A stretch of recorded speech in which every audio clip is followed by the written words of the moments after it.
Last year, during the Christmas holidays, I had some free time and the weather was just cold and rainy, so I decided to start working on a game. I have already created dozens of unfinished games as a hobby just because I liked it. Fast forward 1 year, and a few weeks ago I have released that game for free on Steam. It's called Greenwave and is officially my first finished game project. I really enjoyed working on it, but it also came with its ups and downs. In this video, I want to give you a little view of my experience making a game.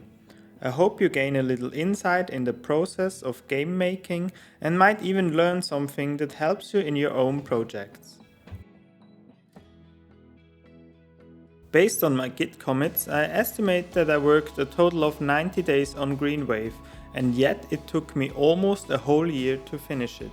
One of the main reasons is, of course, that this is only a side project I work on during my free time and not my main job. That means time is limited. What didn't help either was that I was rather unsatisfied in my job and switched job role and also the industry. Finding motivation to work on a hobby during such a stressful time is hard. In order to decrease pressure, I dropped all the deadlines I had set for myself and also decided to release the game for free. So for almost 6 months I hadn't worked on Greenwave, but after these changes I found my motivation again, continued working on it and actually released it. I have picked out 3 things I want to share with you, which I think have helped me a lot during development. While developing the game, I ran some playtests with my friends. I went into more detail on my Patreon post about this topic, but this was something that helped me a lot and which I think is a must for any project you work on. In short, my friends hated my first idea, but rather than be discouraged by this experience, it actually motivated me to come up with a game idea they would like. I scrapped my first idea and tried again, and let them play my next prototype. And this time feedback was much more positive. In the end, it didn't really matter what their opinion about the prototype was, but rather that we all got engaged in the project and were discussing game mechanics and new features to add to the game. This experience really motivated me to continue and still does for my next project. I can't remember where I picked this up and what the official name of this tactic is, but here is how it works and how I used it. Sometimes getting started is the hardest part, especially if there are so many other things you could be doing, like watching some streams or play a game. Although my brain said I want to continue working on my game, I somehow just can't get started. So for these times I use something I call 2 minutes tactic.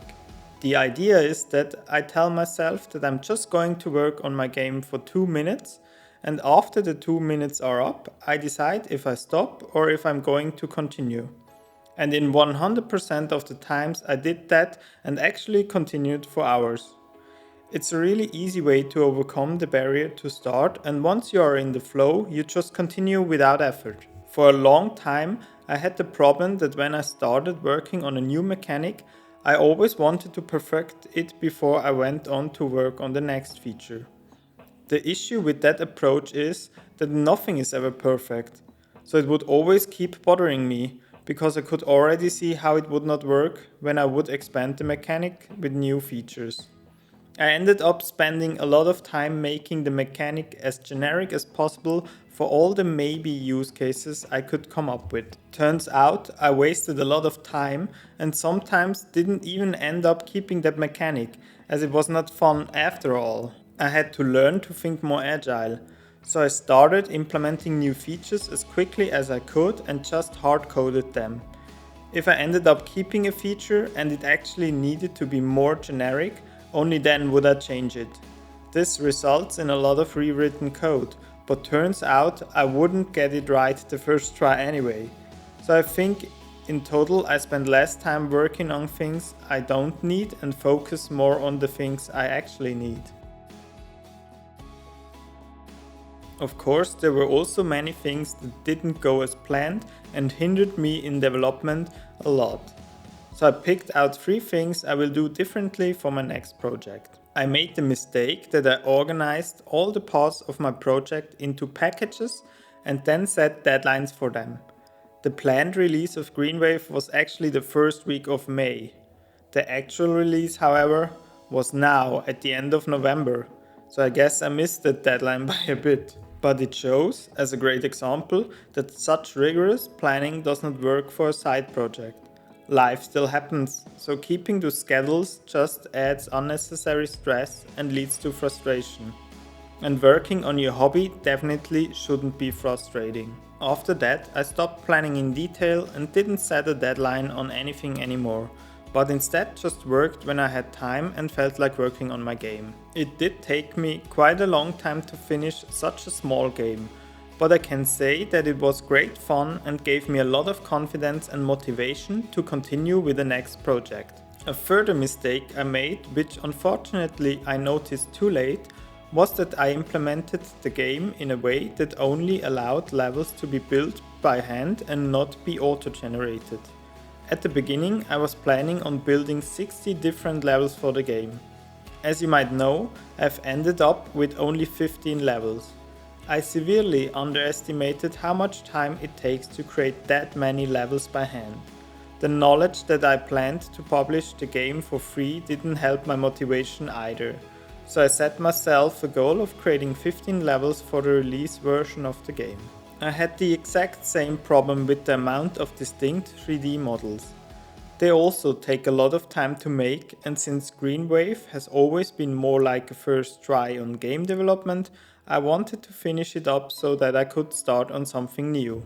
This said, I'm not sure yet if I will follow this rule for my next game, as I want to take more time for it anyway. Since I planned on releasing Greenwave for free, I had originally aimed to publish it on itch.io, since releasing a game there doesn't cost anything. I took all preparations and set up a store page and uploaded a build of my game to itch.io.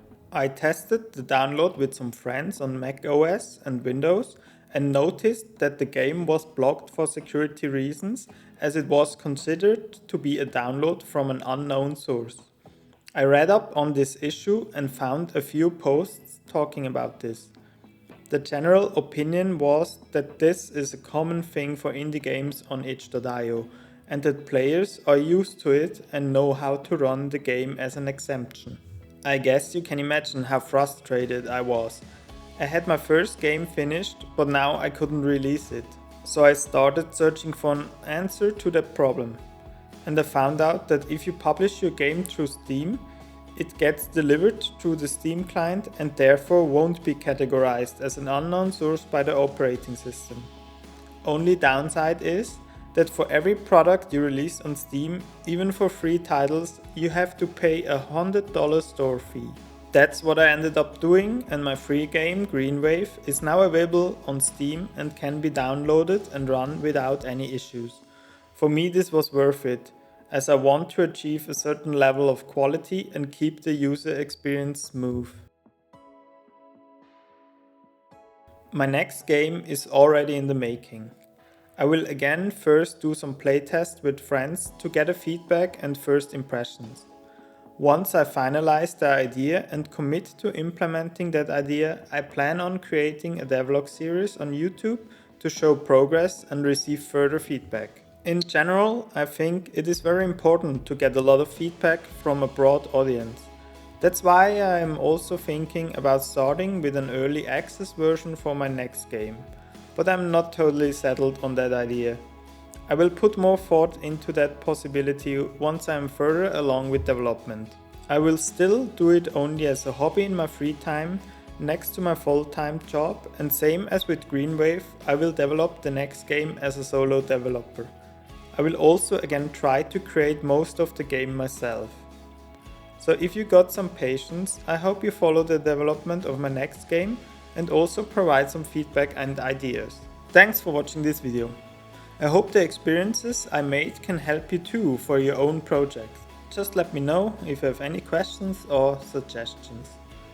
I want to end this video with following words, which I don't know where I heard them. If you set a deadline on a hobby, it becomes a chore.